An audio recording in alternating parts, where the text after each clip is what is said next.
সংস্কার ইস্যুতে এবং নির্বাচন ইস্যুতে করিডোর ইস্যুতে আপনি বিরতির আগে করিডোর বন্ধ নিয়ে বলেছেন, সেই ইস্যুতে আমাদের যে সেনাপ্রধান তিনি বক্তব্য দিয়েছেন দুদিন আগে এবং তিনি পরিষ্কার করেছেন তাদের অবস্থান এবং ইনি এও বলেছেন যে সংস্কার বা এইসব ইস্যুতে আমাদের সাথে কোনো যোগাযোগ করা হয় নাই, কোনো পরামর্শ নেওয়া হয় নাই।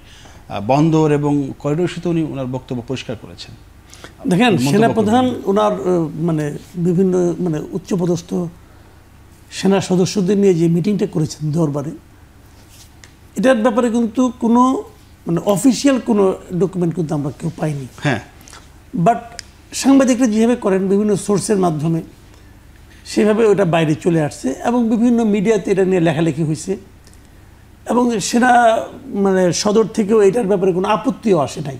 আচ্ছা, তারা কোনো বলে নাই যেগুলো আমরা বলিনি, এ কথা বলেনি। কাজে আমরা আপাতত সাধারণ মানুষ, আমাদের তো আগ্রহ একটা আছে, আমরা ধরে নিতে পারি উনি এ ধরনের কথাবার্তাই বলেছেন, হুবহু ওই কথাটাই বলেছেন, ওভাবেই বলেছেন। এটাতে এক একজন এক একভাবে লিখেছে। আমি কিন্তু 4-5টা ভার্সন পেয়েছি। আচ্ছা, কাজে এই কোনটা যে উনি যে কীভাবে বলেছেন এটা তো আর আমি বলতে পারবো না। তবে সবগুলি মূল বক্তব্য একটা জায়গায় যে মিল আছে, সেটা হলো গিয়ে যে উনি বলতে চেয়েছেন যে এই বছরের ডিসেম্বরের মধ্যে ইলেকশন হতে হবে।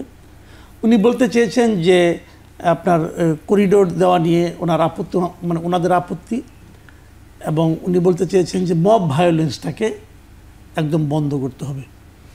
এই কথা আমি মিল পেয়েছি, হুবহু মিল, সবাই এই কথাগুলি লিখেছে। যদি উনি এটা বলে থাকেন, এরকম তো ভুলটা কোথায়?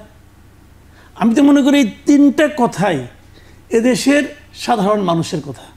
কারণ আপনি বলবেন যে সাধারণ মানুষের কথা আমি কেমনি কইলাম, আমি তো শেখ হাসিনার মতো বলতে পারতেছি না, সব আমি আমার কথা বলতেছি, আমি আমার ফ্যামিলির কথা বলতেছি, আমি যাদের সঙ্গে মিশি, যাদের সঙ্গে আমি কথা বলেছি, আমি তাদের ফিলিংসের কথা বলতেছি।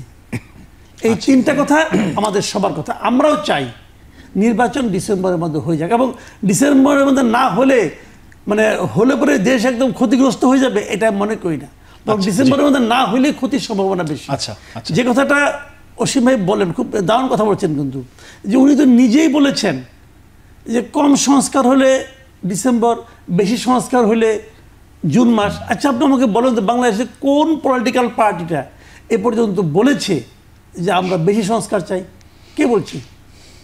উনি তো পলিটিক্যাল পার্টি একজন মুখপাত্র, আমি বলবো, ওরা দলের বললো যে ছোট সংস্কার, আমরা ছোট সংস্কার চাই, ডিসেম্বর নির্বাচন। যদি ছোট সংস্কার দেওয়ার একটা অপশন থাকে, জি ধরেন এই কথাটা শেষ বলে আমি, যদি ছোট সংস্কার চাওয়ার একটা অপশন থাকে এবং সেটা চাইলে যদি ডিসেম্বরের আগে নির্বাচন হয়, তাহলে রিজওয়ানা হাসানের কথা কি মূল্য আছে? উনি তো বলছে ডিসেম্বরের আগে না, আগে তো হয় এই ফর্মুলায়, তাহলে ওনার কথা কি মূল্য আছে?